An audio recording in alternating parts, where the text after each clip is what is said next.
It's the art of deflection coming from former President Obama, as well as his friends who are still in Congress today, and Senator Warner and Congressman Jim Himes, really all basically saying that exact same statement, which doesn't actually address the issue that was revealed in great detail in the over 100 documents that we released last week, in the documents that we will be releasing later this week, that point to the undeniable fact that you laid out in your introduction to this segment, is that the intelligence community had one assessment, that Russia did not have the intent or capability to try to impact the outcome of the U.S. election leading up to Election Day.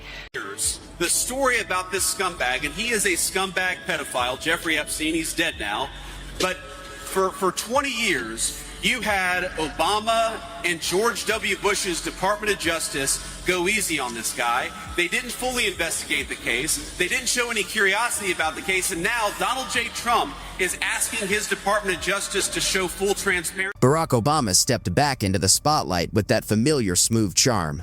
But Tulsi Gabbard and J.D. Vance didn't hold back. They came in sharp, direct, and completely unapologetic, picking apart his record piece by piece. This wasn't a normal debate. It felt more like a total takedown, leaving the crowd stunned. And not Barack Obama and George W. Bush. If you want to criticize the people who aren't showing full transparency, you ought to go after the administrations that went easy on Jeffrey Epstein, the administrations that concealed this case for 20 years, and the administrations that failed to show full transparency. Donald J. Trump, I'm telling you, he's got nothing to hide. His administration has got nothing to hide, and that's why he's... Tulsi Gabbard from Hawaii and J.D. Vance, the sharp-tongued Rust Belt outsider, clashed with Barack Obama in a showdown that felt more like a demolition derby than a debate. There were no polite handshakes, no small talk. Just direct, unfiltered shots at his policies, his promises, and the carefully polished legacy he built, delivered with intense precision. And trust in the integrity of our democratic republic, which has been undermined by President Obama through his direction of this manufactured fake intelligence document, knowing that it was filled with lies and knowing that it would and could then be used for all of the actions that came. Picture the camera slowly zooming in on Obama giving one of his smooth speeches. That famous calm smile, the charm turned all the way up. The first black president who became a global star, crowds clapping like he could do no wrong.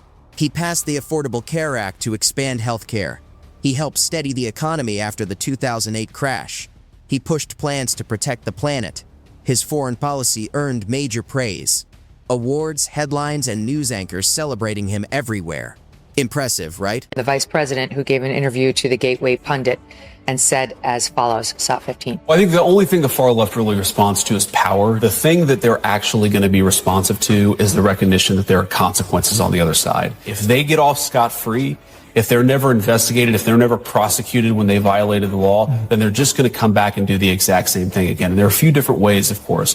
So it's the big tech companies that were censoring conservatives. They've got to know that's not going to be allowed, and there are going to be consequences for it. The banks, the president is really preoccupied with this, and rightfully so. And of course, you've got to pay the lawfare back in kind. You've got to say to the Comeys and the Brennans of the world, of course, you got to follow the law. You can only prosecute people when they actually broke the law, but we know that a lot of people... His resume may shine on the surface, but underneath there are real cracks, contradictions, mistakes, and quiet compromises that don't always make the headlines. That's when Tulsi and JD step in. They come armed with sharp facts, strong conviction, and perfect timing, ready to tear through the polished image piece by piece. Of our democratic republic, of our elections, is of paramount importance to the American people. Knowing what had occurred previously, the things, this Russia hoax thing that was called a conspiracy, I wanted to get to the bottom of the truth of what actually happened here. This was obviously important to President Trump, but again, is an issue of importance to every single American in this country and the future of our country as a republic. So shortly after coming into this position as Director of National Intelligence, I formed a special team to investigate this issue. I got to tell you, it wasn't easy. There were a lot of deep state obstacles that exist still within the intelligence. She opens with a steady, piercing look and speaks with careful precision, using her military background as real authority. She goes straight at Obama's foreign policy. Libya, Syria, drone strikes. She frames them not as noble missions, but as risky moves where civilians paid the price. The promise of peace and democracy was replaced with bombs, secret operations, and complicated alliances. Then, with that same calm intensity, she turns to issues at home. Corporate bailouts that helped big companies, while everyday families were left wondering when recovery would finally reach them. Each point lands one after another, like falling dominoes, challenging policies once praised as heroic and casting them as favors to the powerful. It's not personal, it's about principle, delivered as a firm and unshaken critique. Actually had thoughts in his head, and what a contrast that is to Kamala Harris, who just repeats slogan after slogan after slogan. I got to be honest with you, I am offended. Not as a person running to be your vice president, but as a fellow citizen. I am offended that a person who is so substanceless as Kamala Harris dares to think that she could be the president of the United States. It is a disgrace. Tulsi cuts through contradictions with calm control. She doesn't need to raise her voice. Her message is clear and steady. Then J.D. Vance steps in with Rust Belt grit, dropping the polished talk and sharing raw stories about broken promises and towns left behind. Together, they flip the narrative, challenging Obama's global strategies from two very different angles. J.D. grounds it in working-class frustration, making it personal and real.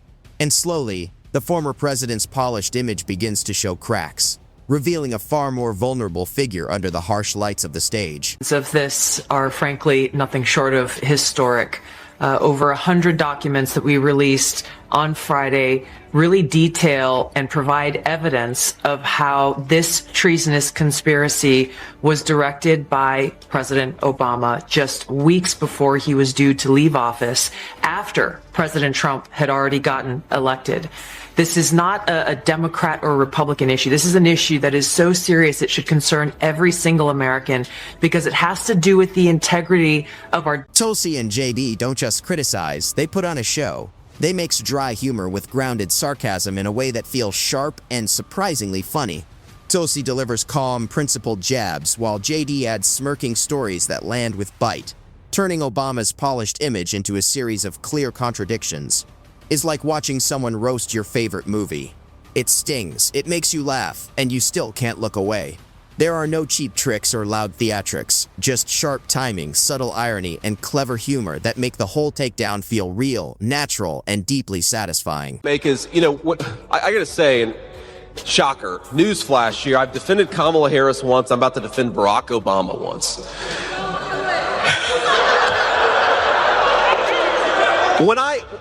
So set to the side the hectoring and the tone of Obama when he went in and talking about black voters, like whatever. Obviously, I just criticized that.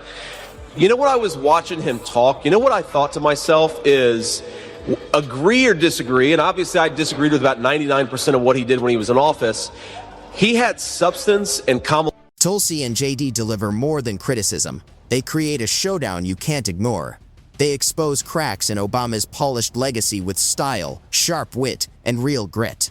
Tulsi leads with moral clarity and precise anti-war arguments, while JD drives the point home, tying lofty promises to the harsh reality of closed factories, struggling families, and policies that looked better on paper than in real life. With perfect timing and sly humor, their tag team tears apart the narrative, showing that even the most celebrated legacies can crumble when faced with hard facts and lived experience. that we have found and that we have released directly point to President Obama leading the manufacturing of this intelligence assessment. There are multiple pieces of evidence and intelligence that confirm that fact. The implications of this are far-reaching and have to do with the integrity of our democratic republic. It has to do with an outgoing president taking action to manufacture intelligence to undermine and usurp the will of the American people in that election and launch what would be a years-long coup against the incoming president of the United States. JD cuts through the shiny story of Obama's recovery by spotlighting those left behind. Closed steel plants, young people forced to leave, Main Street slowly disappearing, while pundits cheered GDP numbers. His stories turn abstract statistics into hard reality. Empty diners, tense kitchen table talks, and kids dreaming of a way out. Then he shifts to culture, contrasting Obama's celebrity glow with everyday life. revealing a gap where soaring speeches impress elites but feel like background subtitles to communities already left behind. Is not something I'm given or something I'm owed. It's something you got to go out there and work for. So one, I just don't like the tone of going in. I mean, look, the better question for Barack Obama or anybody to ask is not why black men. It's not how dare you not vote for Kamala Harris. It's maybe they're thinking about voting for Donald Trump because they're sick of being censored, they're sick of being told what to do, and they're sick of not being able to afford the American dream. Maybe that's why we're getting a lot more black voters than Republicans in the past. But JD mixes stories, sarcasm, and sharp observations to slam lofty promises against the reality people actually lived. Empty diners, green jobs that never appeared, and policies that skipped over the very people they were meant to help.